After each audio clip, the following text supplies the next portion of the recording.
اس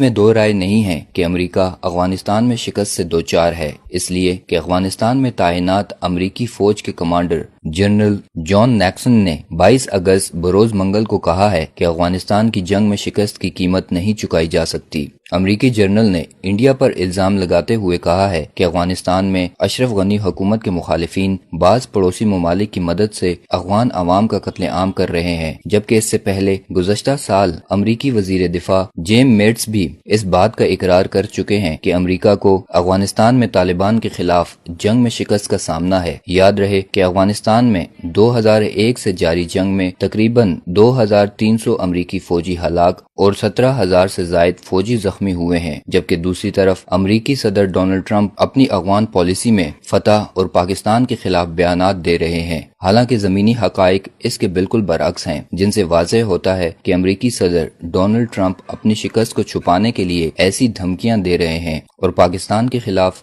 جارحانہ انداز بتا رہا ہے کہ پاکستان کے بارے میں بھی امریکہ کی خارجہ پالیسی اب کافی چینج ہو گئی ہے۔ یاد رہے کہ امریکہ کو شکست سے دوچار کرنے والے افغان طالبان نے امریکہ کی جانب سے پیش کی گئی جانے والی نئی افغان پالیسی پر رد عمل دیتے ہوئے کہا ہے کہ اگر امریکہ نے اپنی فوج افغانستان سے نہیں نکالی تو یہ امریکہ کے لیے 21ویں صدی کا قبرستان بن جائے گا۔ ایک سینئر طالبان کمانڈر نے کہا ہے کہ ڈونلڈ ٹرمپ صرف سابق امریکی صدر جارج بش کی طرح گھمنڈی رویے کو مسلسل بڑھا رہا ہے۔ ان کا یہ بھی کہنا تھا کہ امریکہ اپنے فوجیوں کو افغانستان میں ضائع کر رہا ہے، کیونکہ ہم جانتے ہیں کہ نئی امریکی پالیسی سے خطے میں کچھ بھی تبدیل نہیں ہوگا۔ طالبان کمانڈر نے اپنی گفتگو کے دوران واضح کیا ہے کہ وہ کئی نسلوں سے یہ جنگ لڑ رہے ہیں اور اس جنگ سے خوفزدہ نہیں بلکہ تازہ دم ہے اور اس جنگ کو اپنے خون کے آخری قطرے تک جاری رکھیں گے۔ حقانی نیٹ ورک سے تعلق رکھنے والے ایک کمانڈر نے کہا ہے کہ امریکی صدر کے بیان نے یہ ثابت کر دیا ہے کہ یہ صلیبی جنگ ہے، جبکہ امریکہ پوری مسلم امہ کو ختم کرنا چاہتا ہے۔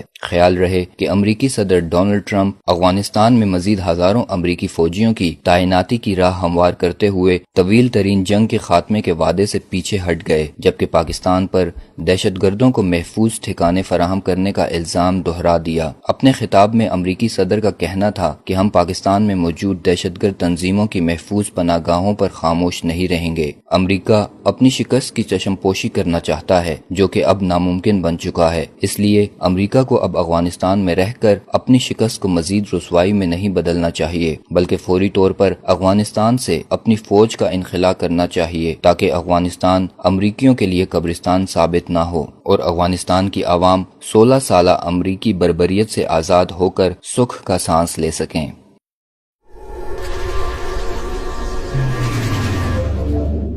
وصال اردو